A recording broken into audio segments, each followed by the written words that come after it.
قورسقى intayin ئېچىپ كەتكەن تۈكلۈك قۇرت. ئاپتورى ئېرىكال. ئاي نۇرى چېچىپ تۇرغان bir tal يوپۇرماق ئۈستىدە intayin kichkina bir tal tuxum бар ekan. Yakshanba kuni saharda illiq quyosh ko'tarilibdi va chuluk qilgan ovoz bilan tang ham kichik ham qo'rsqi intayin ichib ketgan bir tukluk qurut tuxumni yerib chiqibdi. Tuxumdan chiqqan tukluk qurut atrofga qarab yeydigan narsa izlashga boshlabdi. Tukluk qurut dushanba kuni bir tal olmayapti. Nyam nyam nyam nyam nyam. Ammo qo'rsqi yana to'ymabdi. Seshanba kuni u 2 tal nashpit yebdi. Nyam nyam nyam nyam. Biroq uning qo'rsqi yana to'ymabdi. Chorshanba kuni u 3 tal oluvchi yebdi. Biroq qo'rsqi yana to'ymabdi.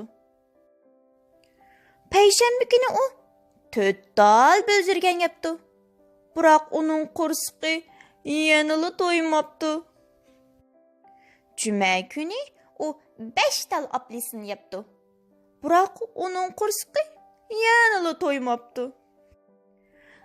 Shanba kuni u bir parcha shokolad tort, bir tal marojna, bir tal tarxamak, bir parcha pishloq, bir tal qiza, bir sapoqliq kamput, bir kolbasa, bir tal qutuliq tort va bir parcha tovuz yebdi. Shu kuni kechda piyli qurtining qo'rsqi toza og'rib ketibdi. Voyjon, voyjon. Atsi yakshanba kuni ekan. Piyli qurti bir tal yap-yeshil va yumron yupurmoq yebdi. Shuning bilan u intayin rohatlanib ketgandek his qilibdi.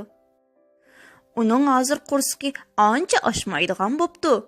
U hozir burunqa kichik piyli qurti emas, balki ham yo'g'on, ham sumuz bir tukluk qurtqa aylanibdi. U bir o'ziga kichikkina uy yasabdi. Ondan o'zini g'o'zak ichiga solabdi. U g'o'zak ichida 2 haftadan ko'proq turgandan keyin g'o'zakni teshib chiqibdi. Vaa! G'o'zakdan chiqqan piyli qurut hozir intayin go'zal bir tal kepinakka aylanibdi-ku. Undaqda billa aytaylik. Kepinak, kelgin jon do'stum.